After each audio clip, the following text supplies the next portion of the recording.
Did you know that one of the biggest mistakes we make in relationships is compromising our values for the sake of keeping the peace or avoiding conflict? It seems harmless at first, a little compromise here, a small sacrifice there, but over time it chips away at who we are, leaving us feeling disconnected, unfulfilled, and lost.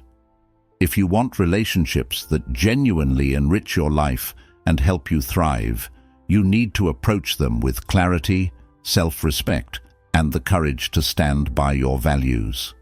In this video, we're diving into timeless Stoic wisdom to uncover how to navigate relationships while staying true to yourself, embracing reciprocity, and cultivating meaningful connections. So, avoid the trap of sacrificing your peace of mind or your core principles to maintain a relationship. Instead, let's explore how you can build bonds that are not only sustainable, but deeply rewarding. Ready to discover the secrets? Let's get started. Number 1. The cost of compromising your values in relationships. Imagine this. You're in a relationship that seems perfect on the surface.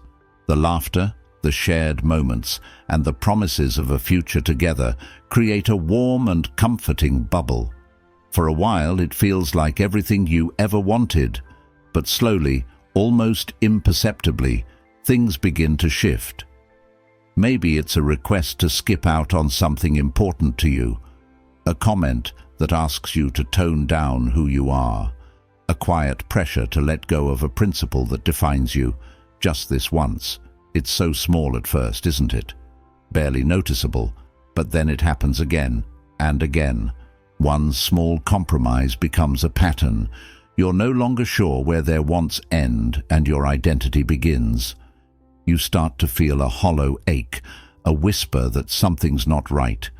This isn't just about bending for love. It's about breaking pieces of yourself to fit into someone else's world. The Stoics teach us that our values are not just guiding principles, they are our essence.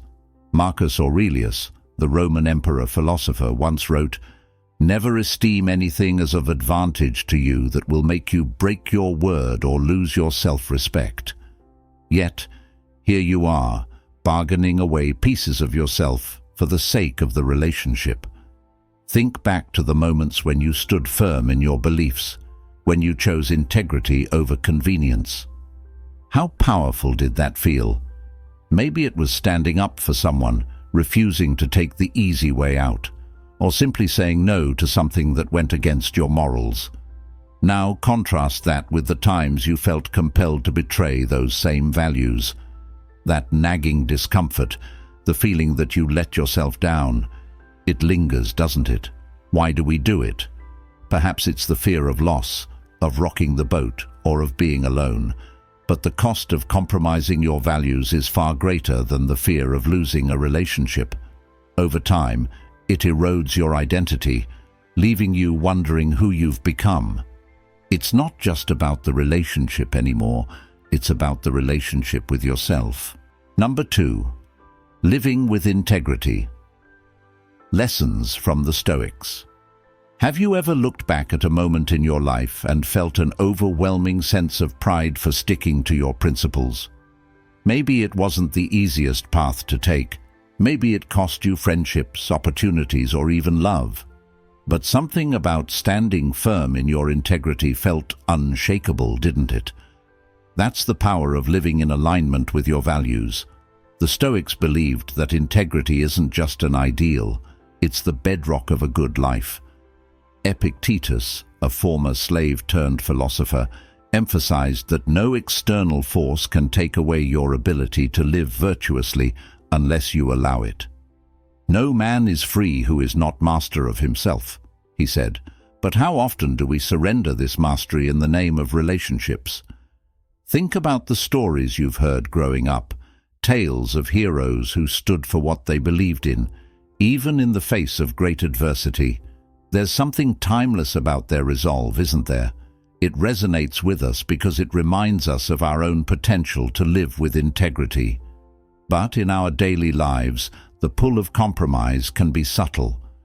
Perhaps you found yourself in a situation where you had to make a choice: be true to yourself or keep the peace. Maybe it was a partner who questioned your beliefs, a friend who nudged you toward a path that didn't feel right, or even a workplace dynamic that forced you to bend your morals. Those moments can leave you questioning your strength, your clarity, and even your worth. And yet, the beauty of integrity lies in its quiet resilience. When you choose to live in alignment with your values, you're not just honoring yourself, you're setting a standard for those around you. You're saying, "This is who I am, and I will not waver." Picture a time when you stood up for something you believed in. Maybe it wasn't grand or dramatic. Maybe it was something as simple as defending someone's dignity or refusing to take part in gossip. How did that make you feel? There's a sense of calm, almost a tranquility, that comes from knowing you've done what's right. That's the essence of Stoic integrity, finding peace in staying true to yourself, no matter the cost. Number 3. The importance of reciprocity in healthy relationships. Think about the last time someone truly showed up for you. Maybe it was a friend who called just to check on you, a partner who went out of their way to support you during a tough time, or even a stranger who offered kindness when you needed it most. How did that make you feel? There's something deeply human about the give and take of relationships. It's a rhythm, a dance that binds us to one another.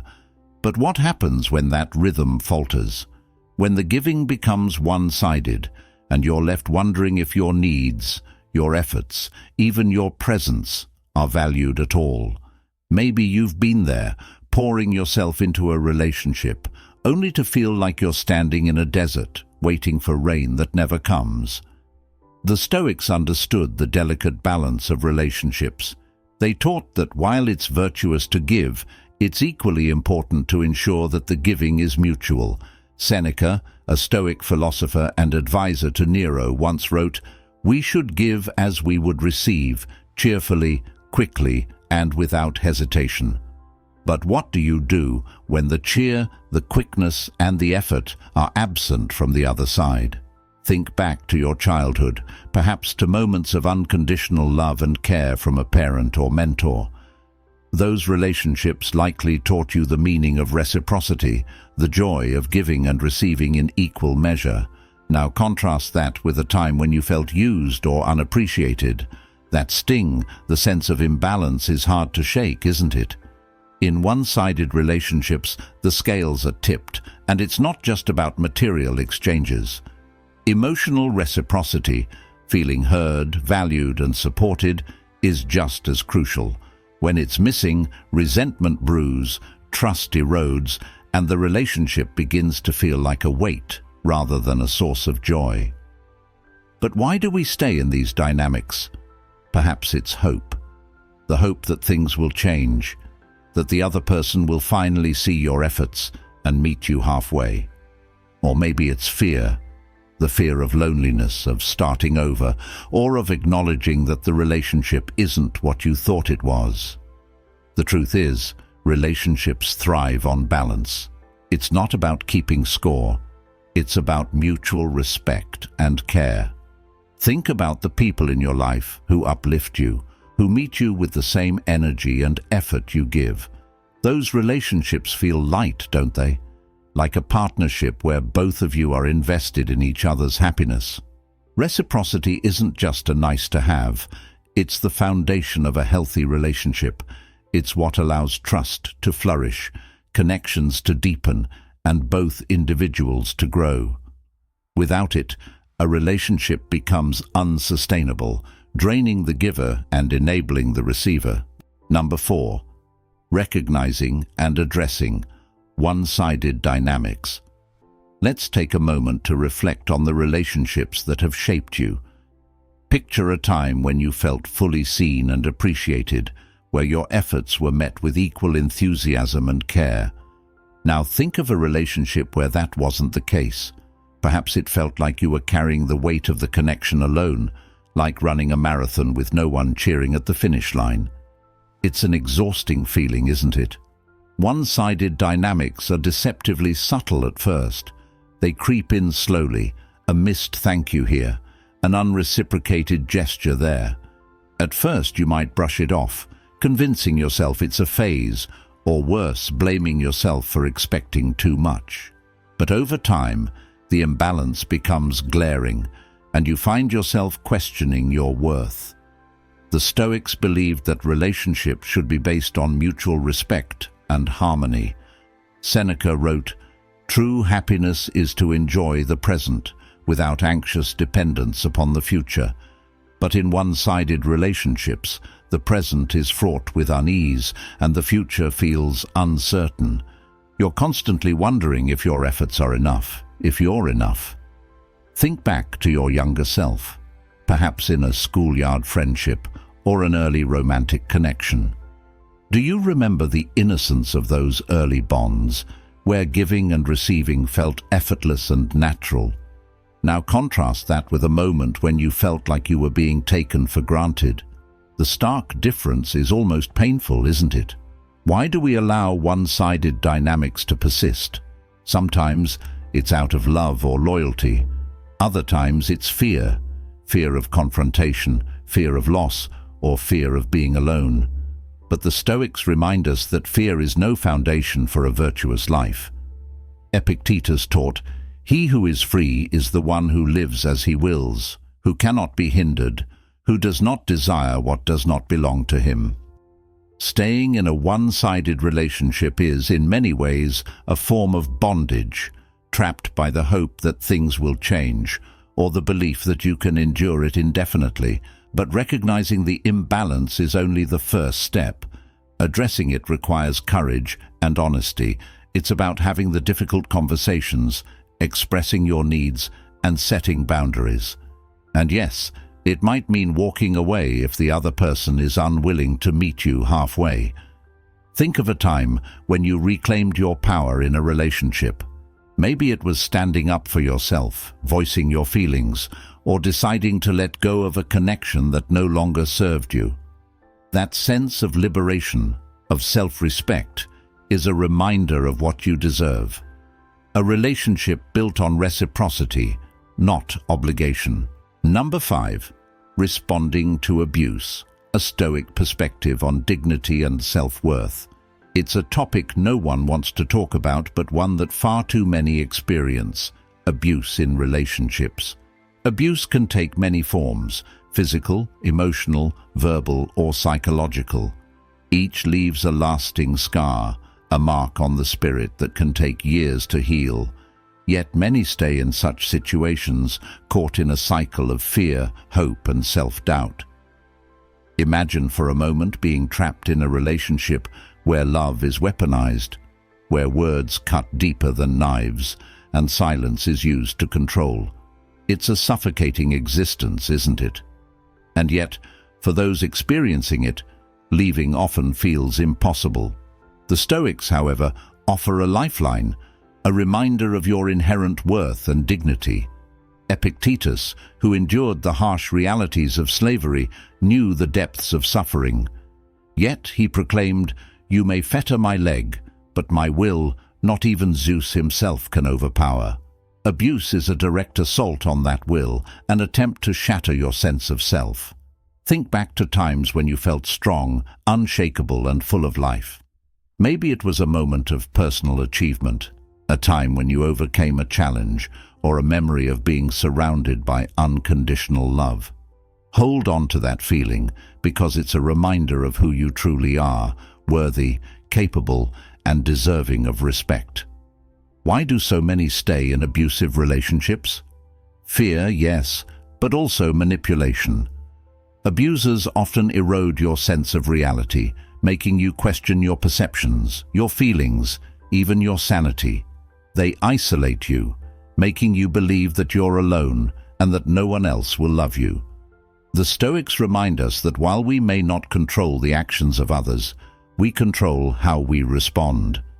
Seneca wrote, "As long as you live, keep learning how to live." Part of that learning is recognizing when a relationship violates the very principles of dignity and self-respect. Leaving an abusive relationship is not just a physical act. It's a reclamation of your soul. It's a step toward healing, toward rebuilding your life on a foundation of self-worth. And while the journey may be painful, it's also liberating. Picture a future where you are free from the chains of abuse, where your days are filled with peace, your nights with rest, and your relationships with mutual respect and care. That future is possible, but it starts with one courageous decision: to choose yourself. Number 6. The role of communication in thriving relationships.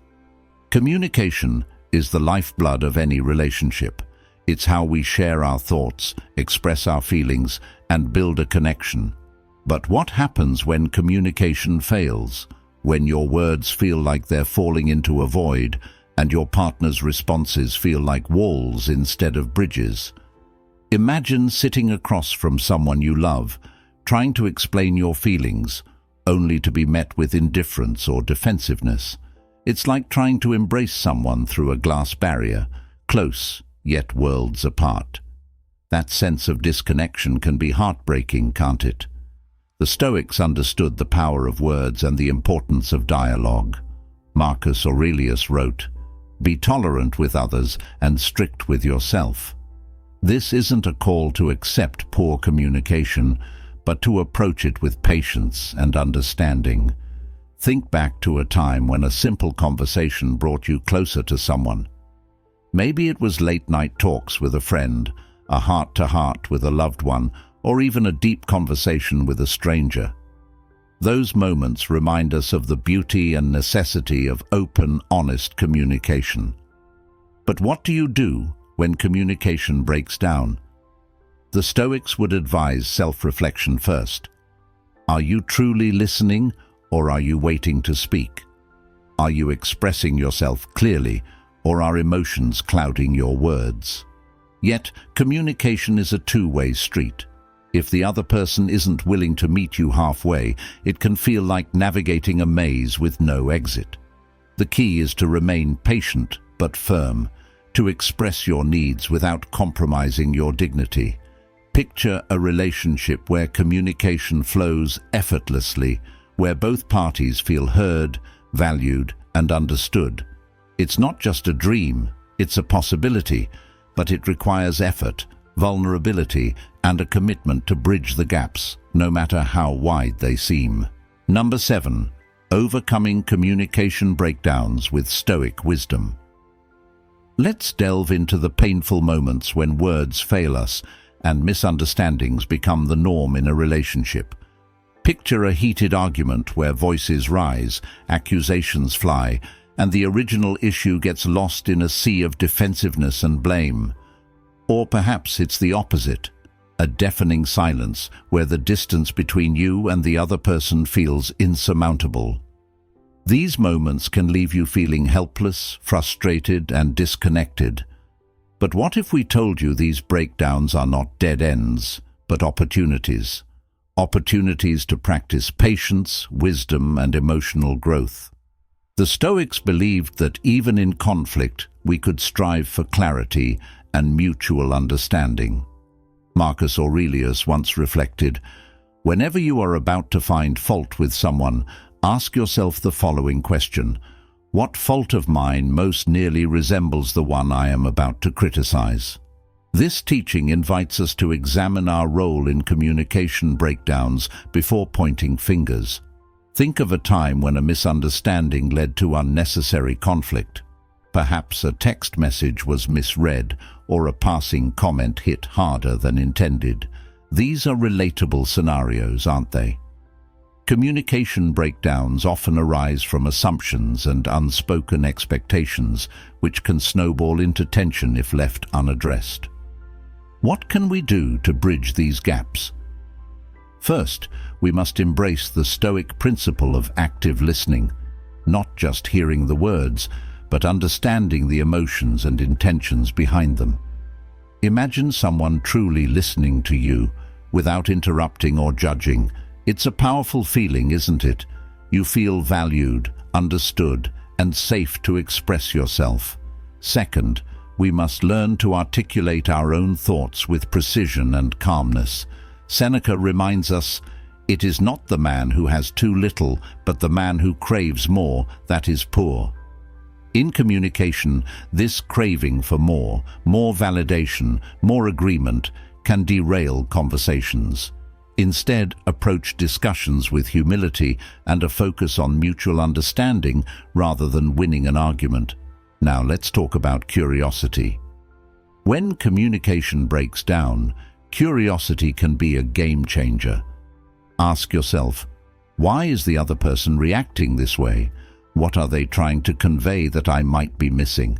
And equally important, what am I feeling and why? These questions shift the focus from conflict to connection, creating room for empathy and growth. But what if, despite your best efforts, the other person remains closed off? Stoicism teaches us to accept what is beyond our control. You can't force someone to communicate, but you can control how you respond. Walk away, not in anger, but in peace, knowing you've done your part. Picture a relationship where both individuals are committed to overcoming misunderstandings together, a dynamic where even conflicts strengthen the bond rather than weaken it. That's the beauty of mastering communication with Stoic wisdom. Number 8. The value of tranquility in relationships. Let's shift our focus to something we all crave but often struggle to find: peace. Think of a time when you felt truly at ease, perhaps on a quiet morning with a cup of coffee, or during a moment of shared laughter with a loved one. That feeling of tranquility is priceless, isn't it? Now imagine a relationship that consistently disrupts this peace, leaving you feeling anxious, drained, or unsettled. Relationships, when healthy, should enhance your sense of calm. They should be a source of comfort, not chaos. Yet, so many of us find ourselves entangled in connections that do the opposite. The Stoics revered tranquility as a cornerstone of a good life. Epictetus taught, "No man is free who is not master of himself." If a relationship constantly disturbs your inner calm, it's a sign that something needs to change. Let's get nostalgic for a moment. Think back to the relationships of your youth. Remember the carefree bonds with friends, where simply being together was enough. Contrast that with a relationship that's become a storm, a constant source of arguments, insecurities, or emotional turmoil. The difference is striking, isn't it? Why do we tolerate relationships that rob us of our peace? Often, it's because we confuse love with obligation or fear that letting go means failure. But the Stoics remind us that peace of mind is not just a luxury, it's a necessity. Marcus Aurelius wrote, "You have power over your mind, not outside events. Realize this, and you will find strength." So how do we navigate these turbulent waters? Start by identifying the source of the disturbance. Is it unresolved conflict, a lack of alignment in values, or perhaps it's your own expectations that need adjusting? Self-reflection, a hallmark of Stoic practice, is key to uncovering the answers. Then comes the hard part, taking action. This might mean setting boundaries, seeking resolution through communication, or, in some cases, letting go of the relationship entirely. It's not an easy decision, but remember, tranquility is worth fighting for. Imagine a life where your relationships are harmonious, where the people around you uplift rather than unsettle you. It's not just a dream, it's a possibility. But achieving it requires courage, discernment, and a commitment to protecting your peace. Number 9, evaluating and letting go of relationships that disturb inner peace. Let's dive deeper into the difficult but necessary process of evaluating relationships that no longer serve your well-being. Imagine holding on to a heavy object for hours. At first you manage, but over time, the weight becomes unbearable, doesn't it? Holding on to relationships that disrupt your inner peace feels much the same. The Stoics believed in the importance of evaluating every aspect of life through the lens of virtue and purpose. They asked, does this align with my values? Does this contribute to my growth? When applied to relationships, these questions become a powerful tool for discernment. Think of a time when you let go of something or someone that was no longer good for you. Maybe it was a toxic friendship, an unhealthy habit, or even a job that drained your energy. The initial pain of letting go was real, but so was the relief that followed. Nostalgia often complicates this process. You might find yourself reminiscing about the good times, convincing yourself that things weren't so bad. But as the Stoics remind us, clinging to the past prevents us from living fully in the present. Epictetus advised, don't explain your philosophy, embody it. In relationships, this means living your values, even if it means walking away. Curiosity can also guide you here. Ask yourself, why am I holding on to this relationship? Is it love, fear, or habit? What would my life look like without it?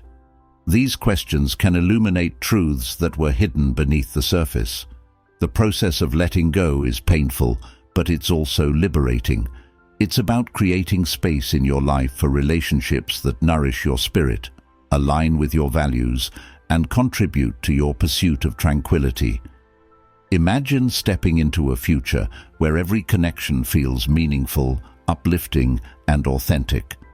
That future begins with the courage to let go of what no longer serves you. Number 10. Healing and rebuilding after unhealthy relationships. The aftermath of an unhealthy relationship can feel like standing in the wreckage of a storm.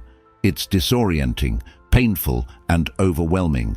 Yet, amidst the debris, there lies an opportunity for renewal, a chance to rebuild not just your life, but also your sense of self. Imagine the first moments after leaving a toxic situation. Relief washes over you, but so does uncertainty. Who are you now without the weight of that relationship? The Stoics believed that healing begins within. Epictetus wrote, "It's not what happens to you, but how you react to it that matters." This wisdom reminds us that while we may not control the past, we have power over the narrative we choose to carry forward. Take a moment to think about a time you overcame a challenge. Perhaps it was a difficult breakup or a major life transition. Remember how resilient you were, even when it didn't feel like it at the time. That strength is within you now, waiting to be tapped into again. Healing isn't linear, and it often brings up mixed emotions. Nostalgia for the good moments, anger at the bad, and sometimes even doubt about whether leaving was the right choice. These feelings are natural, but they're also temporary. As Seneca taught, time heals what reason cannot. Allow yourself the grace of time. Curiosity can be a powerful ally during this phase. Ask yourself, what have I learned from this experience? How can I use this pain to grow? What kind of relationships do I want to build moving forward? These questions shift your focus from what was lost to what can be gained. As you rebuild, lean on the support of trusted friends, family, or professionals. Surround yourself with people who uplift and encourage you. Reflect on your values and let them guide your choices, ensuring that the relationships you cultivate moving forward align with your vision of a fulfilling life. Picture a version of yourself that has emerged stronger, wiser, and more self-assured. This is the gift of healing, the opportunity to reclaim your narrative and shape a future rooted in dignity, self-respect, and genuine connection. Number 11. Cultivating meaningful connections through Stoic principles. Now, let's explore the beauty of building relationships that truly enrich our lives. Imagine connections that feel like sunlight on your face, warm, nourishing, and life-giving. These are the relationships that align with your values, respect your boundaries, and encourage your growth. The Stoics placed great importance on the quality of our relationships. Marcus Aurelius wrote, "What is not good for the swarm is not good for the bee." This wisdom underscores the idea that our well-being is intertwined with the connections we foster. Think of the people in your life who bring you joy, comfort, and inspiration. These relationships often share common threads: mutual respect, understanding, and reciprocity. Reflecting on these bonds can evoke a sense of gratitude and motivate us to prioritize meaningful connections. But how do we cultivate such relationships? Start with self-awareness. The Stoics taught that to build virtuous connections, we must first embody the virtues we seek in others. Are you practicing kindness, honesty, and empathy in your interactions? Are you respecting others' boundaries as much as your own? Curiosity also plays a role in fostering deeper connections. Ask questions, show genuine interest, and strive to understand the people in your life on a deeper level. The effort you put into understanding others often inspires them to do the same for you, creating a cycle of mutual care and respect. Finally, let go of relationships that no longer align with your values to make room for those that do. This doesn't mean cutting ties impulsively, but rather discerning which connections truly support your pursuit of a tranquil and meaningful life. Imagine a future filled with relationships that inspire and uplift you. Picture yourself surrounded by people who challenge you to grow, celebrate your victories, and stand by you in times of need. This is not just an ideal, it's a reality you can create by living in alignment with Stoic principles. Every connection you make is an opportunity to practice the virtues the Stoics cherished: wisdom, courage, justice, and temperance. Let these principles guide you as you cultivate relationships that enrich not only your life, but also the lives of those around you. As we wrap up, remember that your relationships should be a source of strength, growth, and tranquility, not a compromise of your values or peace of mind.